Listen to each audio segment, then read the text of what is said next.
KPM.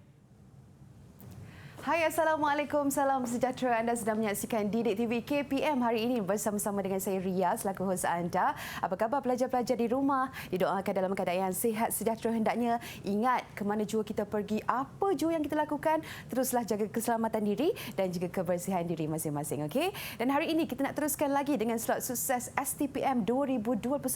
Kita nak belajar mata pelajaran Ekonomi 3. Nak tahu siapakah guru yang akan bersama-sama dengan Ria pada hari ini? Ayo kita saksikan dahulu profil beliau.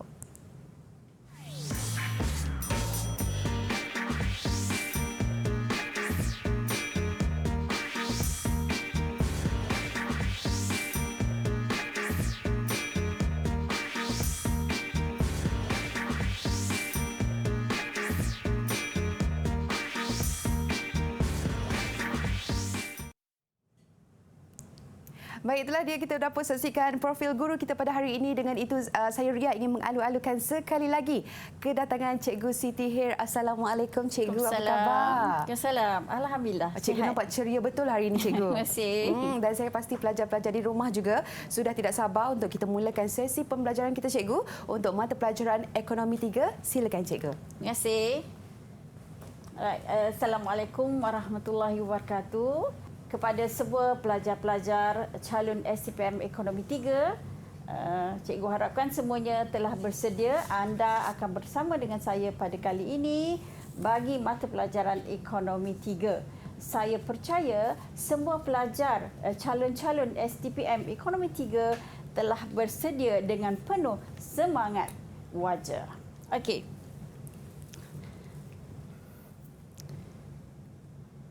Okey, untuk kertas Ekonomi 3, anda semua ingat tak tarikh yang akan berlangsung nanti?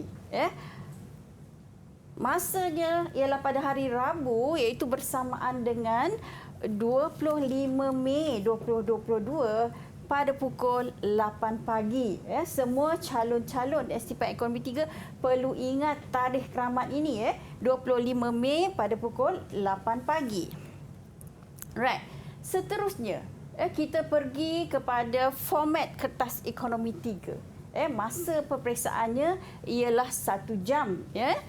Dan kertas ini terbahagi kepada 2 bahagian, iaitu kita ada bahagian A dan juga kita ada bahagian B.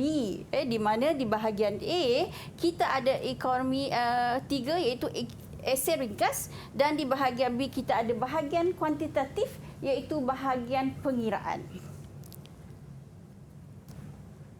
Dan untuk Ekonomi 3 ini markahnya ialah 40 markah, di mana ia menyumbang wajaran sebanyak 16%.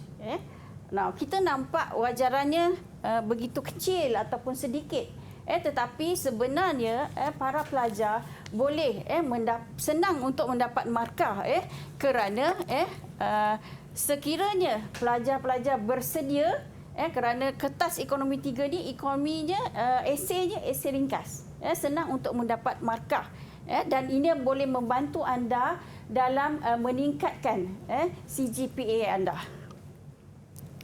Right, dari segi peruntukan masa, seperti yang saya katakan tadi, masanya ialah 1 jam. Dari 1 jam kita nak bahagikan kepada 2 bahagian. Di bahagian A, kita perlu peruntukkan 45 minit. Lebih kurang 45 minit untuk bahagian A, di mana satu soalan kita peruntukkan 9 minit.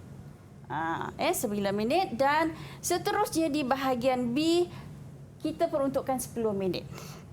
Dan kita jawab, di situ ada satu soalan saja yang perlu kita jawab. So, kalau kita lihat yang cikgu sebutkan tadi, bahagian A, bahagian esei pendek atau esei ringkas, diberi 6 pilihan soalan. 6 pilihan soalan, pelajar atau calon perlu menjawab 5. Jadi cikgu katakan tadi 9 minit darab 5 berapa minit? So it's 45 minutes, 45 minit. Dan setiap satu soalan itu ialah 6 markah. So itu esei pendek. So total 6 markah darab 5 kita dapat 30 markah. Jadi 30 markah. Ya. Nak dapat 30 markah apa kita perlu buat? kita kena bacalah soalan tu dengan teliti.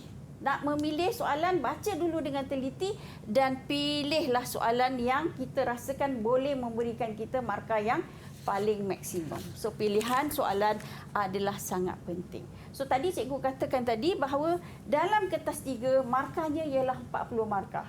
Ya. Di bahagian A saja kita telah peruntukkan 30 markah. So 75% terletak di bahagian A. Jadi para pelajar perlulah menumpukan perhatian yang serius di bahagian A kerana ia memberikan kita markah yang melebihi 50%, 75% di bahagian A sahaja. Ya. Okey, di bahagian B pula cikgu katakan ia adalah soalan pengiraan ataupun soalan kuantitatif. Anda perlu jawab satu soalan kuantitatif, satu soalan pengiraan. Ia membawa kepada 10 markah. Tadi bahagian A 30 markah, bahagian B pula ialah 10 markah. That's why total dia ialah 10 markah. Dan peruntukkanlah 9 ke 10 minit untuk soalan ini. Ya. Okey, dan cikgu juga telah menyediakan analisis untuk kertas 3 ini dan apa kesimpulan yang kita nampak di sini ialah pada hampir setiap tahun semua bab akan ditanya di bahagian A ini. Semua bab. Bermakna kita tidak boleh hanya menumpukan perhatian kepada bab-bab yang tertentu sahaja. So, untuk mendapat markah yang baik, pelajar perlu memahirkan diri dalam kesemua-semua bab yang ada. Tak banyak bab yang hanya 6 sahaja. Benda ni semua kita pernah tengok. Pengangguran kita tengok dalam TV, orang semua berkata tentang inflasi, perdagangan antarabangsa, PKS, institusi kewangan, pasar bank dan akhirnya kita ada kemiskinan dan agian pendapatan. Sangat mudah jika kita buat perancangan yang teliti dari awal. Okey, baik, itulah dia Cikgu Hirda pun terangkan kepada pelajar-pelajar format kertas ekonomi 3. Yang pastinya ada bahagian A, bahagian B. Pelajar-pelajar haruslah membahagikan masa yang diperuntukkan. Okey, kita akan berehat dahulu sebentar, kembali lagi selepas ini terus bersama kami dalam Didik TV KPM. Didik TV KPM.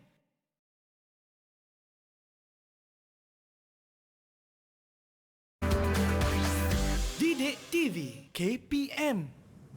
Anda kembali bersama Ria dalam Sukses STPM 2021. Hari ini kita nak belajar mata pelajaran Ekonomi 3 bersama-sama dengan Cikgu Siti Hir. Dan mungkin kita boleh teruskan Cikgu untuk bahagian A pula, silakan. Ya, terima kasih Riaz. Okey, seterusnya kita melihat kepada bahagian A iaitu cikgu katakan tadi iaitu bahagian esei ringkas. Ya. Okey, kita buat sedikit ulangan. Jadi tadi esei ringkas kita perlu jawab 5 soalan esei pendek, 6 markah setiap satu soalan dan 9 minit diperuntukkan untuk setiap soalan. Okey. Okey, dalam bahagian A ni bentuk soalannya memerlukan kita menghafal dan juga memahami topik-topik dalam kertas 3 ini. Apa bentuk soalan hafalan tadi? Kita lihat kepada kata kuncinya. Contoh soalan dia mesti bermula dengan berikan, nyatakan, jelaskan apakah. Bentuk soalan hafalan ni memerlukan kita terus memberi jawapan yang spesifik ataupun jawapan yang khusus. Manakala untuk soalan pemahaman, soalannya akan bermula, biasanya contoh bermula dengan huraikan, bagaimanakah, jelaskan, tafsirkan. Maknanya dia memerlukan kita memberikan penerangan secara tersusun ataupun teratur, memberikan sebab dan sebagainya lah. Itu dalam bentuk pemahaman apa yang kita faham. Right. Jadi bagaimanakah kita nak mendapat markah yang baik untuk bahagian A ni? Semua orang nak dapat markah baik kan? Dah 30 markah tadi kan? Jadi untuk bahagian A yang paling penting sebenarnya apa? Ialah perancangan dan pengurusan masa. Jadi kita katakan tadi, cikgu kata mesti pilih soalan yang terbaik. Macam mana nak pilih soalan yang terbaik tu tadi? kita kena lihat kepada kata kunci ataupun kata tugas yang sebelum ni tadi kita tengok kan. Apakah, jelaskan. Dah tahu kata kunci, barulah kita boleh rangka isi jawapan kita. Kita dah tahu, dah faham, kita dah ada persediaan awal, tengok soalan kita dah boleh agak apa yang perlu kita jawab. Ya? Right. So, apa benda kata kunci ni, cikgu? Apa dia kata tugas? Pelajar saya akan tanya. Sebenarnya bila kata kunci atau kata tugas ni, dia merupakan arahan. Merupakan arahan ataupun kehendak soalan. Soalan tu nak apa? Nak suruh kita buat apa? Rujuk kepada kata tugasnya. Bila kita dah tahu, kita faham, maka kita boleh memberi jawapan yang bagus, yang tepat, yang betul. Dan kita juga kena rujuk kepada soalan tersebut. Berapa markah yang diberikan? 1 ke? Biasanya nyatakan, berikan 1 markah. Ataupun jelaskan 3 markah ke, 6 markah ke, terangkan 6 markah. Jadi bergantung kepada soalan yang diberikan. Alright, so cikgu ada contoh soalan di sini, iaitu contoh soalan STPM 2019.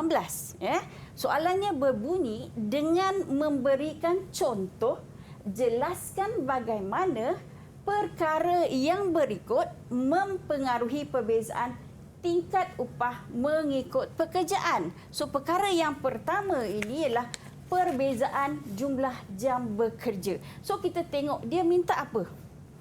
Kata kuncinya di sini ialah apa? Jelaskan. Jelaskan. Dia kata jelaskan. Jelaskan dengan beri contoh, kita kena jelaskan. Jelaskan apa? Jelaskan bagaimana perbezaan jumlah jam bekerja itu boleh mempengaruhi perbezaan tingkat upah mengikut pekerjaan. So, cadangan jawapan cikgu, kita nyatakan pekerja yang bekerja lebih masa atau jumlah jam yang lebih lama akan dibayar upah yang lebih tinggi berbanding dengan pekerja yang bekerja jumlah jam yang lebih pendek. Ataupun kita bagi contoh 6 hari seminggu berbanding dengan orang yang bekerja 5 hari seminggu. Tentunya yang 6 hari seminggu akan dapat upah yang lebih tinggi.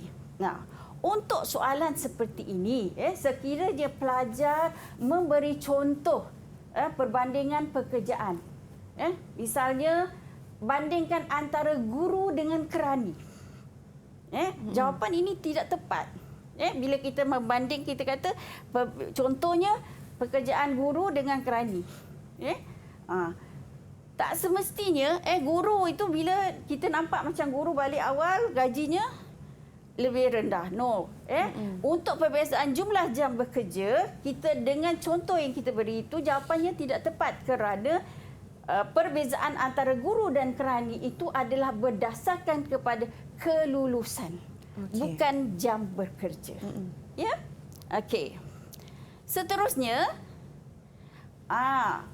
yang kedua, kita kena jelaskan bagaimana ganjaran bukan wang ini boleh mempengaruhi perbezaan tingkat upah mengikut pekerjaan. Kita kena faham terlebih dahulu apa itu ganjaran bukan wang. Jawapan yang saya syorkan ialah pekerja yang menerima ganjaran bukan wang akan mendapat upah yang lebih rendah berbanding pekerja yang mendapat ganjaran upah bukan wang. Apa dia bentuk ganjaran bukan wang? Seperti kemudahan perumahan, diberi perubatan percuma. Ini kita memberi contoh untuk menunjukkan bahawa kita faham.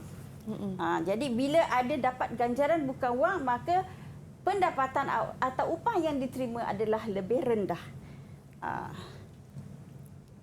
Dan yang akhir di sini, dengan memberikan contoh, jelaskan bagaimana perbezaan kemahiran itu boleh mempengaruhi tingkat upah mengikut pekerjaan. Okey. Perbezaan kemahiran kita nyatakanlah pekerja yang mempunyai kemahiran yang khusus atau berkemahiran tinggi secara relatif atau secara bandingan akan mendapat upah yang lebih tinggi berbanding yang kurang kemahiran. Dan kita boleh berikan contoh. Contohnya seperti pakar bedah, ya, ataupun accountant bertauliah. Mereka ini akan mendapat tingkat upah yang lebih tinggi berbanding yang tidak mempunyai kemahiran ini. Nah, untuk soalan seperti ini, sekiranya pelajar hanya menjawab, mengatakan bahawa mereka yang mempunyai kemahiran yang khusus akan mendapat upah yang lebih tinggi tanpa mereka membandingkan dengan yang tidak mempunyai kemahiran, maka mereka akan kehilangan markah di sini. Kerana soalan itu dengan jelas menyatakan perbezaan kemahiran, maka kita kena menerangkan tentang perbezaan kemahiran itu. Sebab kata kuncinya jelaskan. Ya? Alright. Cikgu ada lagi satu soalan contoh, iaitu juga soalan STPM 2019 meminta kita menerangkan perbezaan antara kos sara hidup dengan taraf hidup. Terangkan perbezaan. Dia minta kita menerangkan sesuatu. Terangkan apa? Kos sara hidup. Beza kos sara hidup dengan taraf hidup. Maka kita kena jelaskan apa itu kos sara hidup. Jumlah perbelanjaan yang diperlukan oleh seseorang untuk meneruskan kehidupan, ataupun dia merupakan kos yang dia terpaksa tanggung untuk dia memenuhi keperluan asas. Sementara taraf hidup pula dia mengukur jumlah barang ataupun perkhidmatan yang dapat kita gunakan untuk meneruskan kehidupan berdasarkan upah ataupun pendapatan yang kita terima. Yang kedua, kita kena jelaskan hubungan. Jelaskan hubungan antara kos sara hidup dengan taraf hidup. Nak jelaskan apa? Hubungan. Hubungan ni macam mana? Apa hubungan yang dia ada?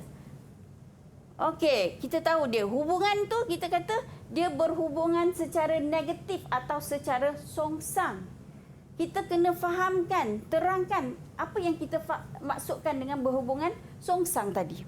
Iaitu bila kos sara hidup meningkat, maka taraf hidup akan menurun. Bila kos sara hidup menurun, maka taraf hidup akan meningkat. Itu yang kita nak menunjukkan bahawa kita faham hubungan songsang atau negatif tadi. Right, seterusnya dia meminta kita, soalan ini meminta kita menerangkan kesan inflasi terhadap kos sara hidup dan taraf hidup. Inflasi apa kesannya kepada kos sara hidup rakyat atau individu? Inflasi tadi akan meningkatkan kos sara hidup kerana barang menjadi lebih mahal, maka lebih banyak perbelanjaan yang akan kita keluarkan. Kita rujuk tadi pada yang A tadi, maka lebih banyak barang yang akan kita lebih mahal lah untuk mendapatkan barangan yang sama, dan ini akan mengurangkan taraf hidup rakyat. Okey. Contoh soalan ketiga yang saya ada ialah STPM 2016 yang soalannya berbunyi, terangkan 3 kesan positif perdagangan antarabangsa kepada pengguna domestik. Terangkan apa? 3 kesan positif perdagangan antarabangsa kepada pengguna domestik. Okey, so pilihan jawapan yang kita ada, meningkatkan pilihan pengguna. Pengguna bukan sahaja dapat barangan tempatan, tetapi juga boleh mendapatkan barangan import. Yang kedua, harga barangan lebih murah. Perdagangan antarabangsa menyebabkan bila pengeluar dia ada pasaran yang lebih luas, maka dia boleh mengeluarkan barang yang lebih banyak. So bila keluar secara besar-besaran, mereka boleh menikmati ekonomi bidangan. Yang mana ini menyebabkan kos pengeluaran berkurangan ataupun turun, dan produk boleh dihasilkan dengan lebih cepat. Okey. Apa lagi kesannya? Menikmati barangan yang tak dikeluarkan dalam negara disebabkan oleh perbezaan sumber semula jadi. Jenis tanah, iklim yang berbeza. Maka barangan yang kita tak dapat keluarkan dalam negara, kita boleh import daripada negara luar. So kita boleh menikmati barang yang tak dikeluarkan dalam negara.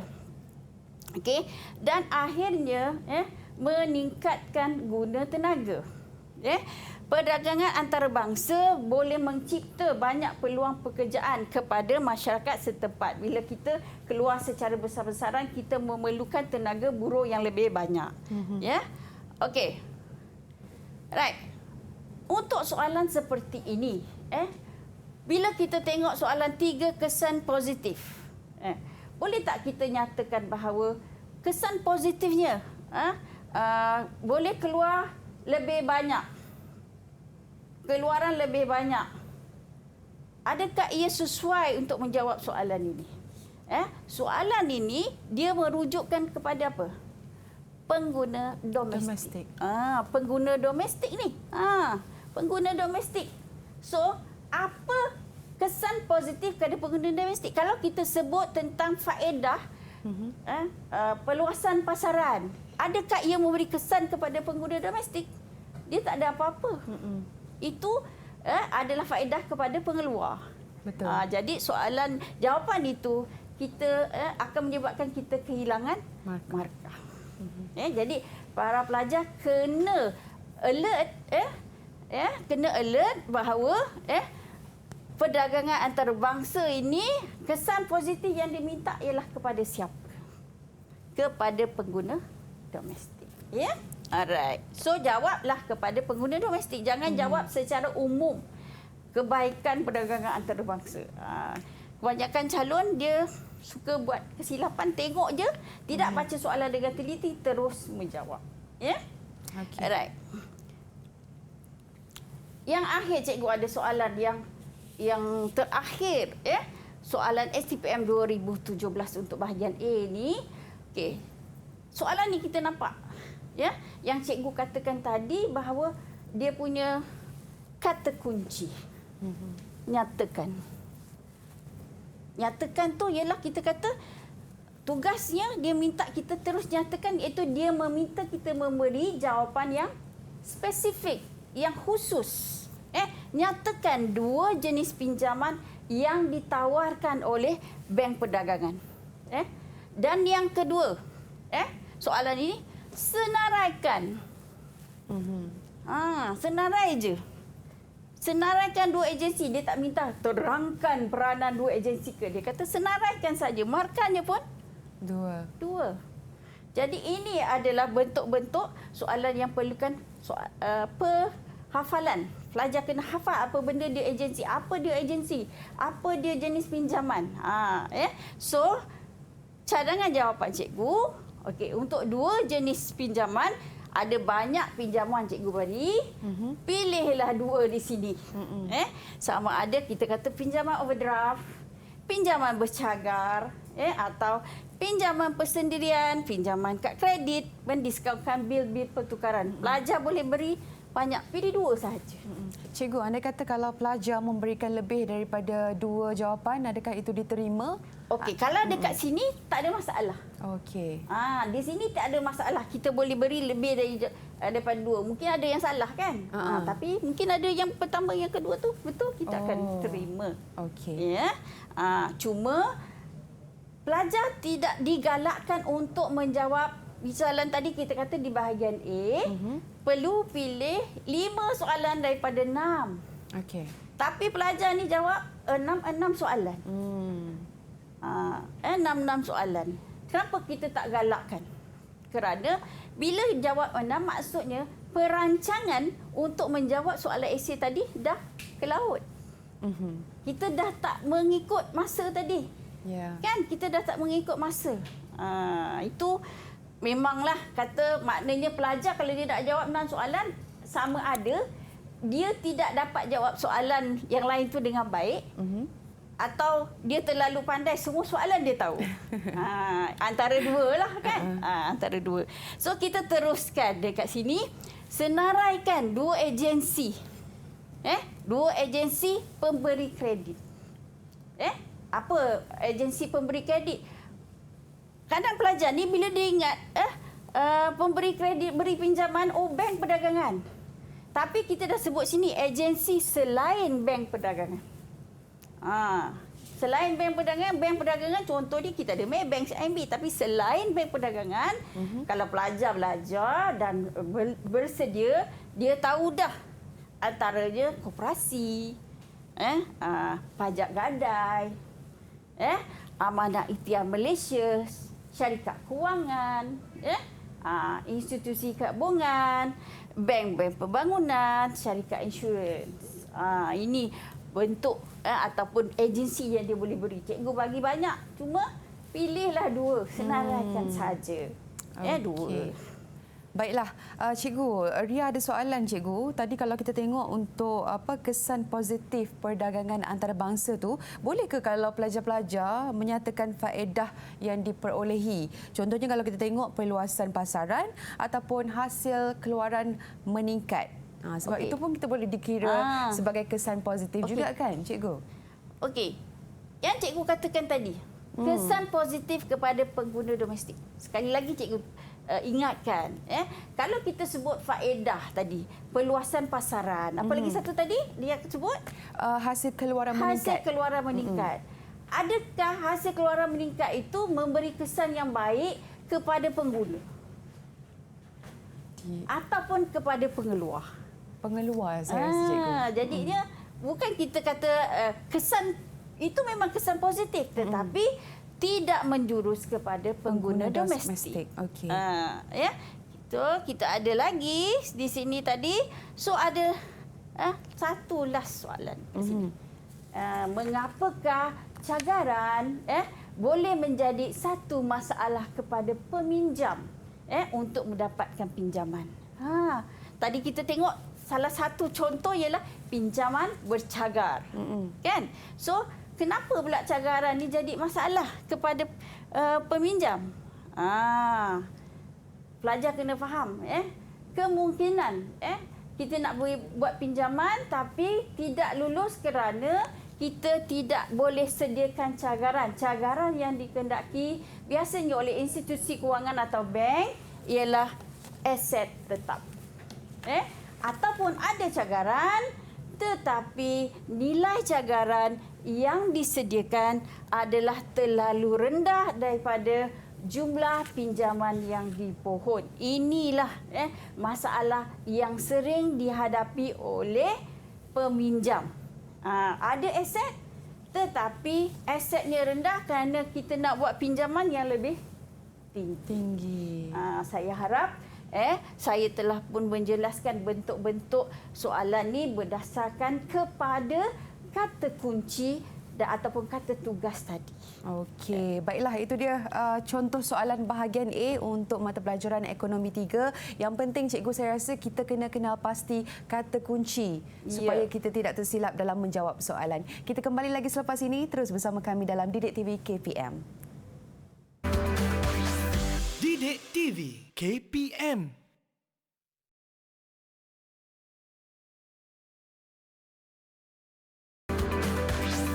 Didik TV KPM. Anda kembali bersama Ria dalam Didik TV KPM. Hari ini kita dalam slot sukses STPM 2021.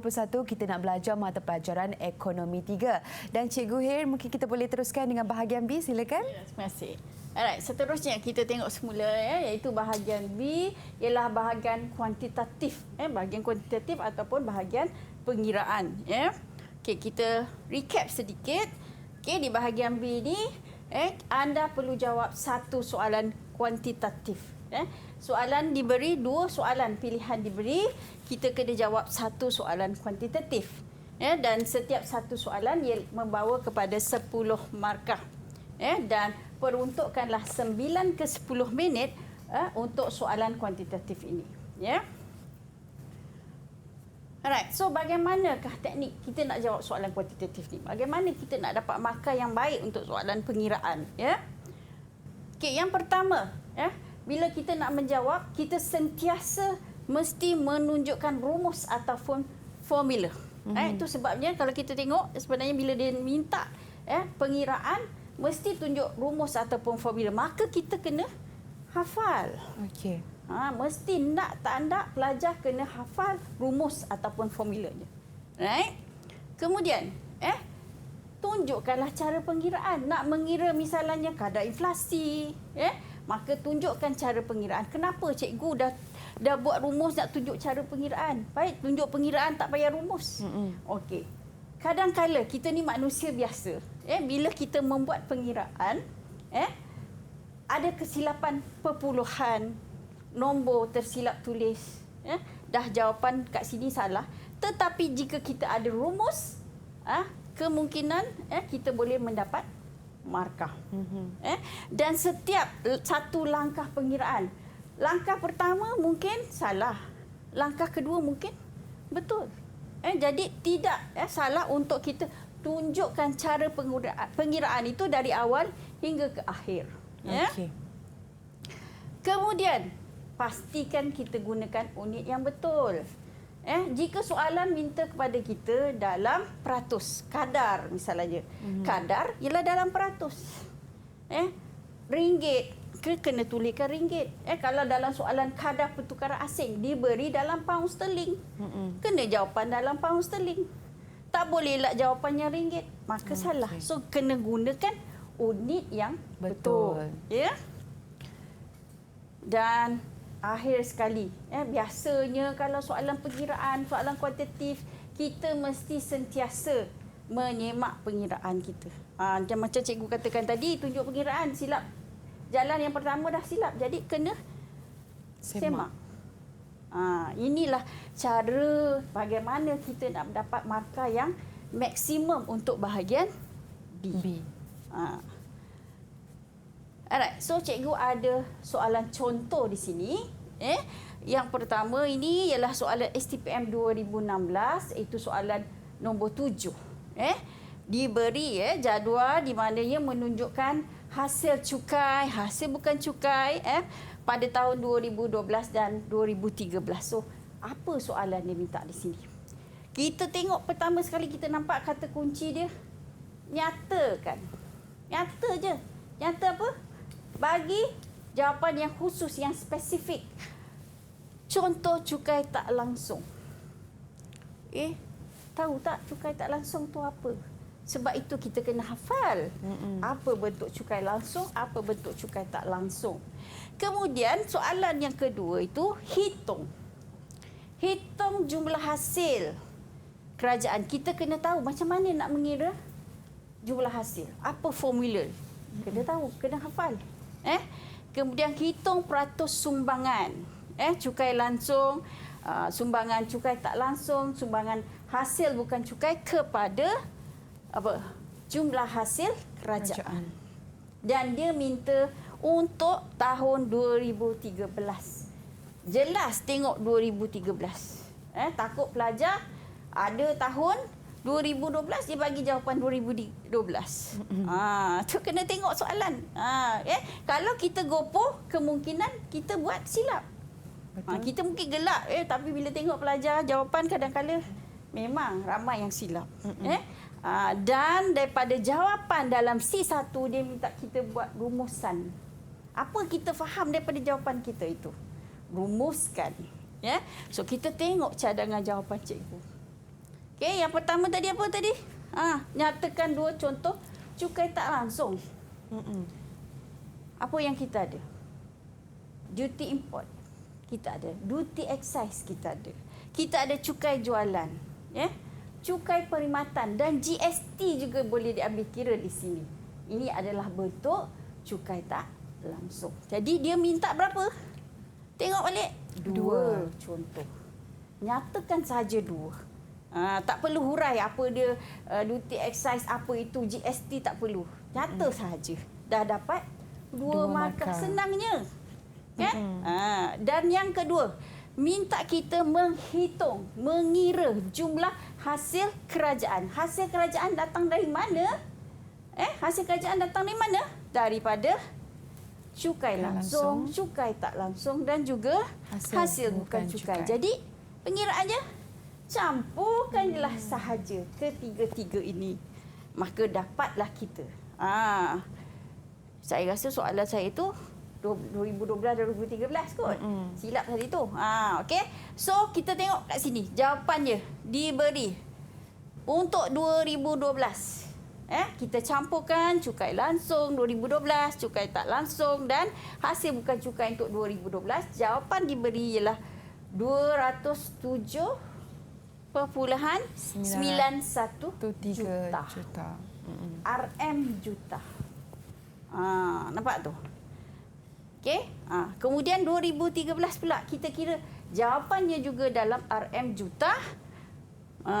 Ini 256908 juta dicampurkan semua. Ini ada perpuluhan ke? Macam silap ni. Saya rasa tak ada perpuluhan, mungkin koma tu. Silapan tengok. Cikgu sebagai manusia biasa juga buat silap. Jawapan yang sebetulnya adakah perlu diletakkan koma ataupun tidak, cikgu? Tak perlu, tak ada masalah. Okey. Ya. Okey, so kita mesti tengok jawapan dia mesti dalam RM juta kerana diberi pada kita tadi berapa? RM juta. So jawapan mesti dalam unit yang betul. Ya. Nah, kalau pelajar dia tak ada RM juta, macam saya katalah, boleh kehilangan markah. Okey. Kemudian dia minta kita kira peratus. Peratus cukai langsung, cukai tak langsung dan juga hasil bukan cukai. Ini untuk tahun 2013 lah ni sumbangannya. Okey. So kalau kita kira cukai tak langsung, kita kena bahagikan. Cukai tak langsung berapa nilai kita dapat tadi, bahagikan dengan berapakah jumlah hasil kerajaan. Betul? Okey. Dibahagikan dapat awak kira dapat 3.64. Kalau kita tidak ada peratus, lagi sekali kita mungkin kehilangan markah, kan? Sebab dia peratus sumbangan, maka mesti dalam peratus. Kemudian perlu diingat, biasanya apabila kita dapat buku soalan, di depan arahannya mengatakan bahawa jawapan mestilah dalam 2 tempat puluhan. So, kalau kita lihat sini nampak semuanya dalam 2 tempat perpuluhan. Jika pelajar menjawab 1 tempat perpuluhan atau 3 tempat perpuluhan, anda berkemungkinan juga akan kehilangan markah. Ya. Dan kemudian soalan akhir tadi dia kata apa? Apakah rumusan, kan? Cuba tengok. Betul, cikgu. Dia minta kita rumuskan. Dah dapat jawapan kita, dah penat, kita kira. Kita kira ni, peratus ni. So, apa rumusan kita? Apa rumusan yang kita dapat? Kita boleh tengok ini 63.64. Cukai tak langsung 14.20 dan hasil bukan cukainya ialah sebanyak 22.15% sumbangan kepada hasil kerajaan. So, kita nampak kalau kita lihat di sini, cukai langsung adalah yang paling tinggi ataupun lebih tinggi sumbangannya berbanding cukai tak langsung dan cukai hasil bukan cukai. So cukai langsung ialah seperti apa? Pendapatan kita yang dikenakan cukai itu. Cukai pendapatan individu ialah cukai langsung. Saya tak boleh mengalihkan beban saya kepada orang lain. Saya juga kena bayar cukai. Jelas? Okey. Seterusnya, kita tengok pada soalan yang kedua. Ini ialah soalan inflasi lah. Dia menunjukkan indeks harga pengguna kepada indeks harga pengguna di Malaysia Semenanjung, Semenanjung Malaysia, di Sabah dan Sarawak. Okey? Alright. Okey. Kita tengok soalan minta kita hitung kadar inflasi di Semenanjung dan kadar inflasi di Sabah. Okey, dan berdasar jawapan kita itu dia minta kita menjelaskan perbezaan. Jelaskan kata kunci dia. Yang tadi hitung, ini jelas. So, kalau kita buat pengiraan, kita kena kira kadar inflasi di Semenanjung, kita kira berdasarkan formula. Dia kena ingat formula lah. Macam mana kira inflasi? Indeks harga pengguna tahun semasa tolak dengan tahun sebelum dibahagi dengan tahun sebelum darabkan 100. So, pelajar kena hafal formula. Maka untuk Semenanjung kita dapat 1.07 dan Sabah dapat -0.08. Dia minta kita apa? Dia kata jelaskan perbezaan. Apa beza? Jelas perbezaan, kita nampak ia adalah satu positif dan di Sabah adalah negatif. Markah dia berapa tadi? Satu je. Tak perlu nak urai panjang. Sebut je satu positif, satu negatif. Dan now kalau kita tengok pengurus dia bagi kita pendapatan di Sarawak, pengurus di Sarawak mendapat pendapatan 4,000 pada tahun 2013, 4,200 tahun 2014 dan dia kata 2014 ini meningkat 5%. Hitung pendapatan benar je untuk tahun 2013 dan 14 dan hitung peratus perubahan pendapatan benar pengurus tersebut dan bandingkan dengan pendapatan nominal. So kita kena kira. Kita kena kira. So pengiraan kita buat sekali lagi, kita kena hafal formula.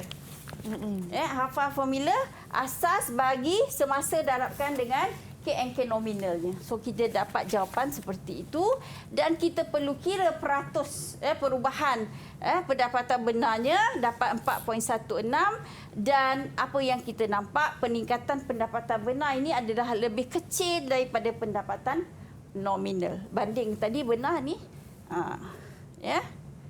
Okey, cikgu, andai katalah untuk soalan pengiraan adakah wajib dinyatakan nilai tersebut pada jawapan pengiraan? Andai kata nombornya betul tetapi tiada orang kata nilai tu, cikgu. Okey. Seperti yang saya sebutkan tadi, banyak sekali saya tekankan pelajar mesti menyatakan nilai unitnya ringgit Malaysia ke ataupun kalau dalam kertas 1 kilogram ke kalau di sini mesti unitnya sama ada RM, juta, orang. Okey, itu jadi wajib pelajar-pelajar. Baik, kita berehat dulu sebentar. Kita kembali lagi selepas ini terus bersama kami dalam Didik TV KPM. Didik TV KPM.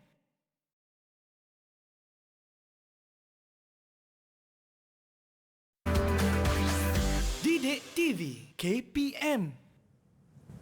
Anda kembali bersama Ria dalam Didik TV KPM hari ini untuk slot sukses STPM 2021. Kita nak belajar mata pelajaran Ekonomi 3. Baik, cikgu, kita nak teruskan lagi dengan segmen terakhir, rumusan, cikgu. Silakan. Kita lihat rumusannya.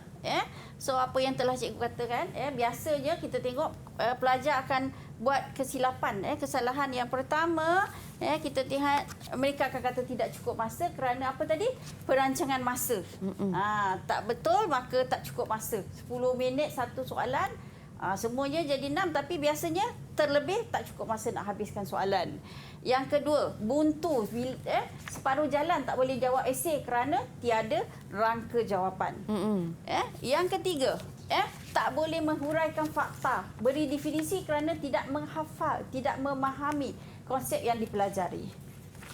Yang keempat, jawapan sebab bila dah tak bersedia, maka jawapan yang diberi terlalu umum ataupun isinya akan diulang-ulang benda yang sama. Yang kelima, formula salah, pengiraan tidak tepat. Juga kesalahan tidak menghafal. Dan yang terakhir, ini yang banyak kali dinyatakan bahawa tidak menyatakan nilai atau unitnya salah. Okey, so pastikan persediaan awal, sentiasa hafal fakta, sentiasa hafal formula, sentiasa rujuk kata kunci. Barulah dengan perancangan masa yang baik, maka perlu buat pilihan yang tepat setelah membaca soalan dengan teliti. Okey, dan pastikan sila sentiasa ikut arahan seperti muka depan buku soalan. Mana tahu tahun ni dia berubah, minta 3 tempat perpuluhan, kita tak tahu. Dan jangan jawab lebih daripada yang dikehendaki. Sebab itu dia akan memakan masa kita. Ikut arahan soalan. Kenapa ya, cikgu tak boleh menjawab lebih daripada yang dikehendaki? Contoh soalan nyatakan tadi, cikgu pun ada bagi tahu boleh berikan lebih. Ya, itu lebih tak ada masalah. Tapi maksudnya jawab lebih daripada kendaki, maknanya soalan tu. Jawab 5 soalan, jawab 5. Sebab bila kita jawab 6, dia akan lari daripada perancangan kita. So jadi kita fokuskan kepada 5.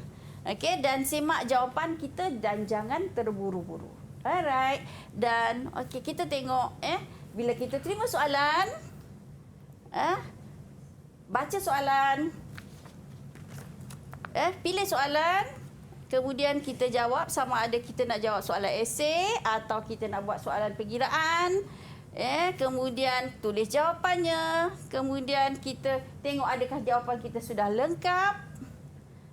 Jika belum, kita semak semula, buat pembetulan dan terus jawab, dan jika lengkap akhir maka tamatlah soalan untuk kertas 3 ini. Okey, baik. Terima kasih Cikgu Hir di atas pengisian tadi untuk ekonomi 3 bagi STPM 2021, dan kita harapkanlah dengan perkongsian format soalan bahagian A, bahagian B tadi, pelajar tidak membuat lagi kesilapan, Cikgu. Kadang-kadang kesilapan kecil itulah yang boleh menyebabkan kehilangan markah yang memberi kesan kepada kita punya grade untuk peperiksaan nanti. Jadi saya harapkan para pelajar semoga berjaya, sukses terus daripada saya dan juga Cikgu Hir.